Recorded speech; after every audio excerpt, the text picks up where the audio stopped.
Hello everyone. We are BSI, British Standards Institution, and today we are going to do our third in a series of Security Risk Index webinar on supply chain security risks. My name is Courtney Foster. I am the Supply Chain Solutions Manager of Europe, Middle East, and Africa region. I'm joined by my colleague Scott Small, who's one of our Senior Intelligence Analysts for the day. By way of agenda, today we will just begin with a quick introduction to who BSI is, so you are more familiar. Then we will actually get into the meat of the presentation today and do the Security Risk Index overview to highlight the topics you hear on this screen. So the EU migrant crisis, the cargo theft issues in a variety of different countries, as well as some contraband and illicit smuggling in Peru. So those will be the topics to discuss today, and we hope you find them useful.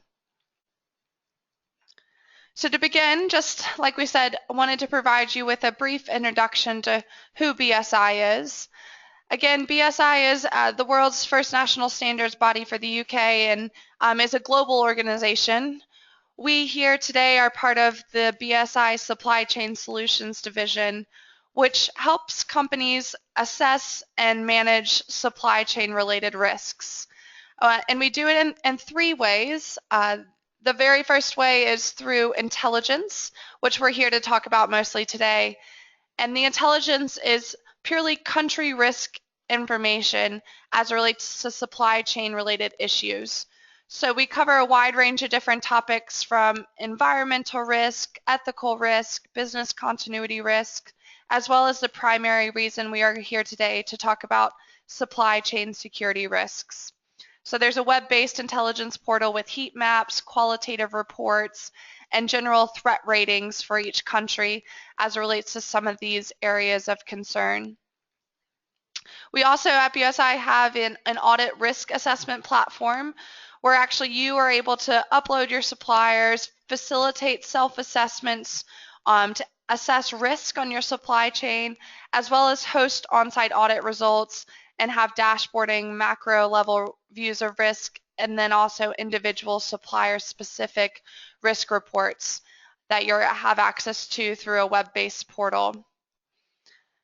And then finally, we at BSI also carry out second-party audits on behalf of companies where we actually are your eyes and ears on the ground to carry out audits on your suppliers, provide a risk report at the end, and then give you a better visibility into actually what's happening at your supplier sites from physical auditing. Again, just a very brief introduction to what we do and how we interact with companies. But again, why we're here today is to really cover the quarterly risk index that BSI puts out. A lot of this risk information that's going to be highlighted here today is around supply chain security risks. Like I said, this is the third within our series of risk index. So we started with the end of the first quarter doing a year in review from 2014. Last second quarter's index was related to ethical and environmental risk. And then today our focus is going to be on supply chain security risks. And we'll close out the year as well with a final fourth quarter review. So we're giving you this type of intelligence as it relates to supply chain issues so that you understand what the ever-changing trends are as it relates to supply chain disruption. And as I said, today our Q3 focus will be on supply chain security issues such as contraband smuggling of people, drugs, arms. We'll also look at cargo theft issues as it relates to loss within the supply chain and hijackings. We also are going to focus a bit on sea piracy and counterfeiting within the supply chain as well. So these will be our core focus areas of the information covered during today's presentation. But again, I want to just highlight that when Scott, my colleague, begins to speak through some of this information, it is all derived from our intelligence team and our screen intelligence tool, which is again that intelligence country risk piece of information. So today, with that, I think what I'll do at this point in time is to turn it over to Scott Small, who is one of our senior analysts for the intelligence team here at BSI, who will take you through the in-depth analysis and information that we derive from our screen intelligence tool. So with that, Scott, if you don't mind taking it from here. Yeah, absolutely. Thanks so much, Courtney, for the introduction, and thank you to everyone who's on the line for joining us today. It's really a pleasure to have the opportunity to speak with you all today and to be able to share some of the supply chain solutions intelligence team's latest analysis specifically for security risks threatening the international supply chain. Just to start off, I want to point out that we have a lot of good information here that I'll be presenting today, so I will have to move relatively fast, but we certainly want to stress that if any of you have any questions at any time, please do not hesitate to let us know. We really enjoy speaking in depth about this information. Would be very happy to provide you with any follow-up if you need so. For those of you with already having access to the screen tool, you've probably seen many of the things, at least in part, of what we'll be speaking about today, but these webinars really give us a chance to dig much deeper into some of the specifics of these issues. Really many of the things you've seen probably in some of the major news headlines, but we'll be getting into much more detail about some of the specific risks to the international supply chain, things like underlying factors driving these issues, as well as kind of looking forward.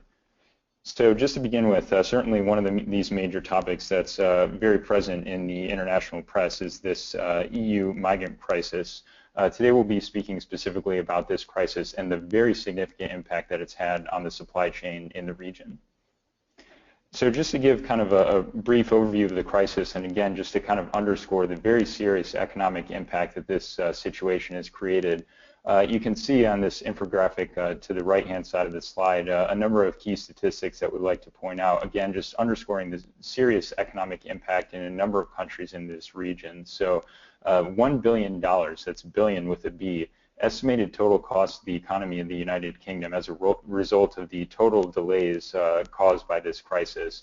And again, specific impacts in the millions and hundreds of thousands of dollars to specific shipping companies in the United Kingdom and in Netherlands specifically. So what is this crisis that we're dealing with? Basically, this began really kind of escalating in late June of this summer. We saw really kind of a perfect storm of conditions that are leading to these serious impacts that you're seeing today. Kind of the triggering event was a ferry worker strike in the Calais region of France. This is really one of the main shipping transit hubs between mainland Europe and the United Kingdom. So we saw this strike, but it was unfortunately occurring really at the exact same time as we were seeing a very large influx of migrants into Europe as a whole in the region, and also specifically in this region of Calais within France. Currently we're seeing as many as around 5,000 migrants specifically within this area. So again, digging down into specifically what we're seeing in France, again, these migrants are typically introducing themselves into cargo trucks crossing from the Calais region of France in the United Kingdom. In several cases, we've seen them really kind of, as this crisis has kind of escalated, they become more angry and have used more force in these attempts to introduce into cargo shipments moving across this channel. In one incident in July, we saw as many as 2,000 migrants storming the Channel Tunnel in an attempt to basically just use brute force in a way to make it across the channel there. We did fortunately see some enhanced security measures a little bit later in the summer, in August and September, but we are certainly continuing to see periodic delays. Actually, just very recently, we posted yet another story to the screen intelligence tool, again highlighting another worker strike in this region that is exacerbating some of the delays that we're seeing by the kind of backlog of migrants outside of the Calais and Eurotunnel channel. So that's kind of the specifics of the situation in northern France right now, but certainly what we want to get into more detail here today is kind of some of the underlying factors that are really driving this crisis. So as you can see in these graphics here, really the original migrant flows are originating in different parts of the world, primarily in North Africa and the Middle East.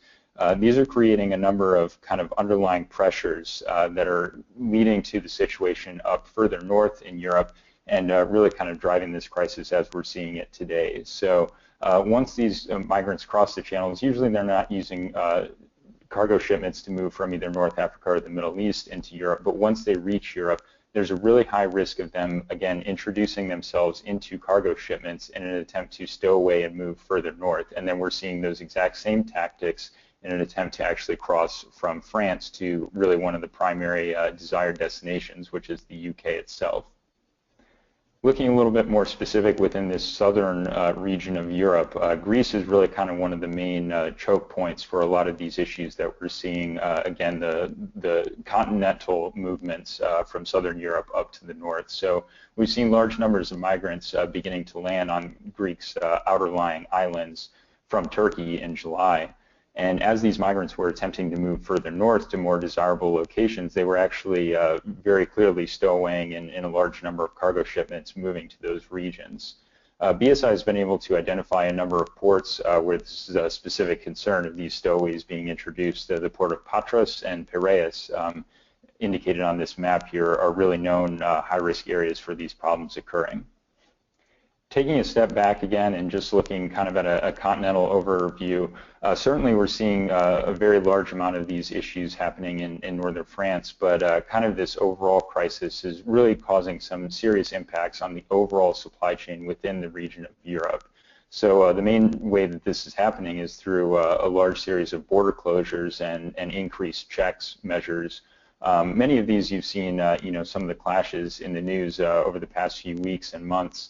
But a number of them have not been, widely reported as well, and that's something we're very closely tracking. So as you can see here in the map, we have the actual EU member countries as well as some of the countries bordering this region, and these are really kind of where we're seeing the large kind of backlogs and some of the clashes in these border areas. So as you can see, just some of the specific impacts, German border checks are very severely hurting trade with Italy. And actually, Serbia was briefly entirely cut off from all trade with Europe when Croatia closed their border as a result of some of this unrest going on in this region. So we've kind of spoken about kind of the current crisis and some of the underlying factors. We do briefly want to mention, just looking ahead a little bit, not necessarily in an attempt to specifically predict, where this crisis is shifting, but to kind of see some of the potential impacts looking forwards, things that we might see. So the European Union has introduced a number of policy responses in response to this crisis, and some of them have kind of varying outcomes in the degree that they might impact or mitigate the situation that we're seeing currently. So one of the main initiatives is this hotspots program. Basically, these would be EU-run reception centers in high-traffic areas in an attempt to kind of register and regulate the movement of migrants in these regions. A number of countries are not real happy with this initiative or the next one that I'll mention. Hungary and Croatia have already opted out of this, and that could potentially really hurt the effectiveness of the program. These kind of same concerns come with kind of the second main policy response in the asylum quotas. This is looking a little bit longer term, solution to this problem. And the whole idea is to take away the incentive of migrants moving to what are considered kind of more desirable countries like Germany, Sweden, or again, the United Kingdom. But again, we're seeing some countries that are really kind of upset over these plans. Slovakia has already indicated that it's planning to sue the European Union over this plan to designate a certain quota of migrants that would be designated to move to that country specifically. And then finally, to wrap up this section, the third main policy response is assistance to aid agencies operating in the Middle Eastern countries where most of these migrants are ultimately originating from. Certainly this is a noble effort from a humanitarian perspective, but we at BSI believe that this is unfortunately unlikely to sufficiently improve the current stowaway problem that we're seeing here. And mainly this is because the stowaways who are actually migrating to Europe and then often introducing themselves into cargo shipments are actually fairly well off financially. They have enough of the resources to be able to even attempt to make these moves, whereas these assistance packages are aimed at citizens within the countries that are less well off. So again, certainly it's a noble effort, but we here at BSI and our intelligence team do not believe that really this effort is going to significantly improve the situation, unfortunately, within this region. So I want to move now to really kind of a totally different area of the world and examine some of the emerging cargo theft trends that our team has seen in South Africa over the past year or so. We're kind of making a pretty dramatic shift here, but really what I want to point out and highlight is what our intelligence team has been able to do as far as digging down into some of the underlying factors driving these security risks within these specific countries. And South Africa is a great case. It's unfortunately a high risk, a very high risk country, but it's an area where we're very clearly seeing some specific trends that are kind of driving these issues within the country. So our team has observed multiple specific trends deviating from typical cargo theft activity in South Africa, again, over the past year. It is too soon to say very definitively, but our initial analysis suggests that we may be seeing a shifting overall threat landscape in this country. So again, this is, to begin with, one of the most severe risk countries for cargo theft across the world, and we're seeing, unfortunately, even an escalation in this situation. One of the specific trends that we really want to point out today is an increasing amount of violence being used in these cargo thefts, specifically attacks against security escorts that are protecting in-transit shipments. And also we're seeing really violent tactics and even things like hijackings used to target very small value loads. And these are really concerning because we're also, concurrently with these trends that I just mentioned, we're also seeing an overall rise in the amount of cargo theft in South Africa. So really, you're just seeing a very expanding threat environment here. Just to get briefly into a few more specifics about these trends, BSI has, as I mentioned, recently observed a number of very concerning incidents involving violence against security escorts. In total, we've recorded 10 security escorts have been wounded and approximately a total of 12 incidents occurring in the country, again, over the last year time period at most. As you can see, we pointed out some of the major, most concerning incidents on this map here on the right-hand side. What's really interesting and unfortunate to note about many of these incidents is that they're actually believed to be perpetrated by current or former police or security officers. We believe this because many of the tactics used in these specific attacks have been very sophisticated, using things like global positioning system jammers to kind of interrupt the connection between the cargo truck and the command center. And many of these have been among the most highly valued thefts in the country that we've seen in the past year. So again, it's very concerning. And these really underscore the challenges in protecting shipments in South Africa. Again, you're seeing such high levels of sophistication, and we're seeing thieves really kind of attacking shipments even with the highest level of countermeasures. So it's again, really worrying situation that we're seeing. Another somewhat related trend that we're seeing is a number of hijackings of even smaller valued loads in South Africa. And again, this serves to underscore criminals' willingness to use these relatively more complex tactics. Usually it's more difficult for a thief to carry out a hijacking, but they're using these tactics against even less valuable shipments. So as you can see in our graph here to the right, we have seen an increase, but kind of a stabilization of thefts targeting over $90,000 worth of shipments over the past, call it 4 years or so. And we've also seen a little bit more fluctuation, but a relatively stable amount of kind of in-between shipments between $21,000 and $99,000. What I really want to point out and highlight in the red there, that line, is these hijackings of loads under $20,000. Really, we saw a spike occurring between 2013 and 2014, and already just year to date in 2015, we're already seeing the exact same roughly rate of attacks of this type occurring in the country. And we expect that to increase just a little bit more even as the year comes to a close. So really, what do these overall trends mean in the overall country level risk picture within South Africa? So BSI has noted a very interesting trend within South Africa. As you can see here on the graph to the right, the line in red is the GDP growth rate within South Africa, and the grayer line is the number of hijackings that have occurred in that country over the past 10 years. And really, we see a very clear inverse correlation between the GDP growth rate, essentially the overall strength or growth within the economy, and the number of hijackings which are occurring in this country. So as we've seen GDP growth really kind of tail off quite a bit significantly over the past 3 or 4 years, we've concurrently seen the number of hijackings spike very dramatically just over the past year alone. So overall, we're seeing an increase in the overall amount of theft within South Africa, but as I pointed out in the past few slides, we're also seeing much more violence being used to perpetrate attacks against both high and lower value loads.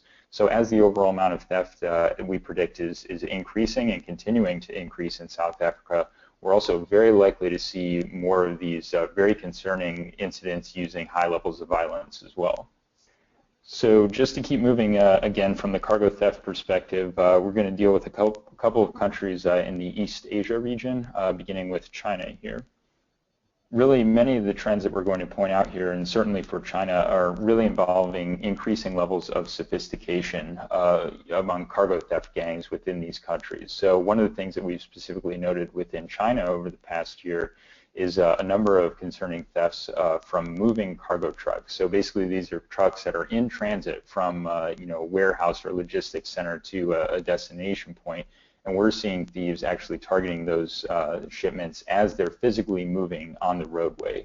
Usually, soft-sided trailers are most commonly targeted in these types of thefts, and essentially what the thieves do, there are specific videos of this that are really interesting to watch. They pull up alongside or behind of a moving cargo truck, and they will cut into the soft sides of these trailers, and then essentially one of the thieves will climb into the truck and then just simply throw out a number of goods to their waiting partners in the vehicles, either to the side or behind. This is really concerning because we've seen really high valued shipments of both electronics and pharmaceuticals targeted in these types of thefts. Looking just a little bit more specifically within China, you can see some of the specific geographic risk areas where we're noticing these trends. Guangdong province is one of the few places that BSI has seen these specific types of thefts. In general, we see really highly organized cargo theft concentrated in this area within China, and this is also where we're seeing these types of moving truck thefts. We've been able to identify some specific highways you can see noted in the map to the right here in red. And also one thing to kind of point out, again, just kind of showing down the level of knowledge that we're able to see into these types of risks. Specific times of the year, we're actually seeing these types of moving cargo truck thefts. One thing that we've noticed over this past year is they've really been targeted during the summer, and the reason we believe these types of trends are occurring is because this is actually the time period when most of the goods that are shipped to a lot of Western countries, certainly the United States and Western Europe, goods that are intended for the holiday season. They've already been produced and they're already beginning to make their way to warehouses before they're ultimately shipped out of the country. A lot of these high-value products are being moved in the summertime, and that's when we've specifically seen these relatively sophisticated and complex types of thefts. Another thing, just kind of underscoring the complicated issues within China, really jurisdictional issues play a lot into these types of thefts and responses to them, since they are occurring while trucks are in transit and the goods are actually physically moving at that time. A lot of times they're crossing borders between county lines or city lines within China, and that leads to a lot of jurisdictional issues with the police forces in these regions. A lot of times they're unwilling or just really don't want to take the time to process and actually investigate and prosecute these types of thefts, and that just leads to further hindrances in actually responding to these types of incidents. Sticking within the region and also still dealing with cargo theft, but I do want to kind of bring up what we consider a little bit of a good news story, and that's cargo theft trends in Malaysia. Fortunately, our intelligence team has noticed an overall decreasing amount in the level of cargo theft within Malaysia. New data suggests really a pretty clear downward trend in thefts. And also within looking specifically at the value of these thefts, we're seeing both a drop in the median and average loss values of cargo thefts within this country. Really kind of one of the main drivers of this trend that we're seeing is law enforcement efforts have been relatively successful in this country in helping to respond to crime. And that's really kind of a clear direct contrast with the issues that I was just speaking about before in China. As I mentioned, just getting a little bit more specifically into the numbers here, in 2014 we saw a close to $200,000 median value of all cargo thefts within Malaysia. From January to August of 2015, we've seen this number drop considerably down to just a little bit over $50,000 for the median value, seeing similar trends and decreases with the average amount of theft within those countries. really one of the specific things that I want to bring up as far as the law enforcement responses to cargo theft in Malaysia is the specific targeting of a really notorious cargo theft gang that we saw operating in this country up until really just the latter part of 2014. This is a group known as the Mamak cargo theft gang. And really an incredibly prolific group within Malaysia. They were responsible for really virtually all of the very, very high value thefts that we saw in that country prior to this time period over roughly the past 5 to 7 years. Again, we saw these very targeted law enforcement operations against cargo theft groups, and specifically the Mamak gang. We saw a number of arrests in late 2014, and actually that also occurred with, coincidentally, just the number of deaths of the members within this gang. And really about the same time period is, as I mentioned, when we've seen these steep drop-offs in the amount of thefts within the country. There unfortunately are believed to be a few members of this Mamak gang still living and out in operation within Malaysia, but we've seen them kind of shift their tactics. They're targeting different types of industries for theft, not specifically the cargo or supply chain industry, but looking at things like personal vehicle thefts, bank robberies. We have noticed a few robberies of pharmacies, but we're not noticing that this Mamak gang is continuing to target cargo shipments of pharmaceuticals specifically anymore. So fortunately, this has been one of our kind of good news stories that we've seen. Unfortunately, they don't come up very often, so we like to point them out when they do happen. Again, sticking with this similar trend of increasing sophistication in a lot of countries, we'll turn now to cargo theft in India. So India represents another country where we've seen a very clear trend of increasing sophistication, as similar trends or an issue as what I mentioned in the situation in China a few slides back. Really what we've noticed is one specific tactic that is extremely concerning, actually from a number of supply chain security perspectives within India. And again, many of these incidents have been posted up to screen. Many of our current users, I'm sure, have noticed these coming across, but I want to spend just a little bit of time digging down a little bit deeper. So we've noticed criminal groups targeting cargo shipments after customs seals have already been placed on the container and prior to them actually reaching the port. So essentially what these thieves will do will use some sort of welding or cutting device to actually cut off the entire door of a shipping container, go into that container and remove the goods, and then put the door back onto it. And this is all occurring while the actual customs seal is left intact on the shipment. So when it arrives at the port or another destination point, it doesn't appear that it has been tampered with in any means whatsoever. And so this is really concerning. Oftentimes that isn't discovered until much further down the supply lines. That at that point, people will discover that goods have actually been stolen or a loss has actually occurred. So the occurrence of these specific types of theft in India have actually been relatively geographically dispersed. This contrasts with what I mentioned, the situation in China. It was fairly concentrated in one area. In India, we've seen it concentrated in a number of different cities dispersed across the country, major metropolitan areas like New Delhi, Navi Mumbai, and Chennai. And this is really concerning from our perspective because we see this kind of a broad, countrywide trend. And we see this as, a very serious threat to the supply chain within this region. In addition to simply just the losses incurred when these types of thefts happen, they're also concerning from a number of other perspectives, specifically the integrity of the cargo shipment itself. So when these types of tactics are being used, again, the removal of an entire shipping container's door with the seal being left intact, a number of things could occur when that cargo shipment is being tampered with there. In addition to goods being actually stolen, there's a high risk of unmanifested contraband being introduced into this shipment. So things like illegal drugs or small arms, other weapons. Anytime that a shipment is being tampered with in this way, it's usually off the main supply line for a significant period of time, and a number of things could be actually occurring to it that could impact the integrity or the value of the shipment. And this is certainly something we want to point out, again, from kind of a security countermeasures perspective in India.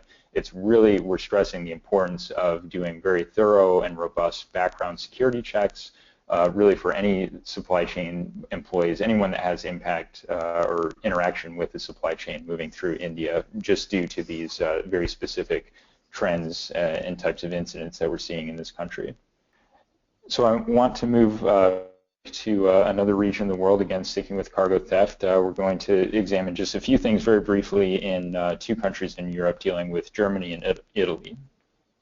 So Germany is another country where certainly we're seeing maybe some increases in sophistication in thefts, but similar to the situation in South Africa, we're seeing very significant increases in the overall amount of theft and also the violence used when perpetrating these thefts within Germany. So Germany already saw a large, actual just number of cargo thefts within the country, but typically they were of smaller size of loads or smaller values. Now we're seeing kind of a shift from this trend. We're also seeing, similar to the case in India, more geographic dispersion of these thefts. And essentially what our team believes is that these factors all combined, all into one, kind of are really increasing the threat profile within Germany. We certainly don't believe it's at the point of much more serious countries like South Africa, for example, or Mexico, another country I'll get into in just a few minutes. But because we're seeing a number of these trends all kind of trending upward and all occurring at the same time, we want to point out that we do believe that the situation in Germany is unfortunately taking something of a turn for the worse, and we're going to very closely continue to monitor the situation there moving forward. A little bit better news in Italy. Unfortunately, we're not seeing an overall decline in rates of cargo theft within that country, but we are seeing a substantial decline in thefts of a specific commodity, notably pharmaceuticals. So actually, no pharmaceutical thefts were reported in Italy in the past quarter, and that's a very good news story. At least 6 had occurred in the first quarter of 2015. But what we're really noticing is thieves have likely moved to more soft targets within Italy. So shipments of pharmaceuticals within that country have now, fortunately at this point, become much better protected. And this is really, we believe, deterring thieves from trying to target those types of shipments. They're moving to other types of goods, food products, consumer goods, those types of things. So that is fortunately a good news story within Italy, but there is still a concern of reintroduction of previously stolen pharmaceuticals into the legitimate supply chain within the country. This is still an issue that we see and we're closely tracking because certainly that still impacts very much the integrity of the supply chain within this country and within the region as a whole. So I wanted to briefly mention increases in cargo theft in Mexico as well. Mexico really represents one of these countries of most concern globally from a cargo theft perspective, certainly on the level of countries like South Africa or Brazil, if not even more so. But one thing within this already concerning threat environment that we've noticed is a very massive and significant increase in cargo theft really since 2008. So in 2014 alone, cargo thefts in Mexico were approximately 300% higher than 2008 levels. And then authorities had recorded a further 90% increase in cargo thefts across the country just between January and February of 15 compared to the same time period over the past year. So over the past 7 years since 2008, overall levels have increased, but really even just within the past year time period, we're seeing a continued escalation. And this is, obviously very concerning just because the threat environment was so high to begin with in Mexico. So our intelligence team is really attributing these increases to a couple key risk factors. Really corruption and organized crime are the key drivers for these increases in cargo theft that we are currently seeing in Mexico. Corruption among police forces and really at all levels of the public sector within Mexico severely hinders efforts to deter cargo theft. Police officers are usually very poorly paid in these countries or this specific country, and really kind of increases their susceptibility to bribery by these cargo theft gangs, convincing them to work with them and allow them to help perpetrate thefts in these areas. This is another country where, again, thieves were already relatively sophisticated to begin with, but we're seeing increases in the levels, unfortunately, over the past year. Similar issues that I mentioned, like in South Africa, with the GPS jamming devices, and similar tactics, as I also mentioned in India, basically using a jammer or some other way to get the cargo truck off its intended supply line and they will divert this to an area. What you're seeing in this picture is basically a dugout tunnel that the cargo truck was driven down into after being diverted. And that exposes the truck obviously to physical losses due to theft, but a number of issues as well.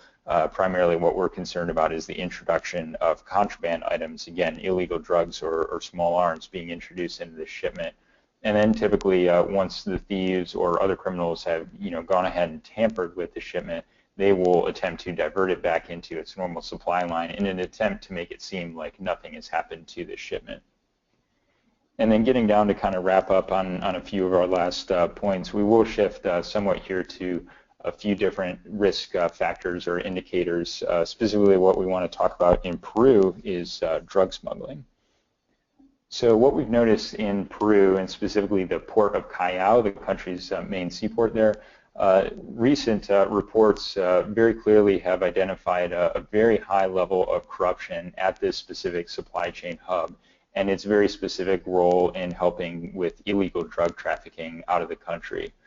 Really, again, kind of the main risk factors underlying this trend is corruption, corruption of many types of supply chain employees working at this facility. So you see it in everything from the dock workers to crane operators, security officers, customs officers, and the truck drivers themselves. We're seeing a very integrated criminal system going on at this port, this supply chain hub, and we're seeing it very drastically impact the amount of drug trafficking specifically going out of this port.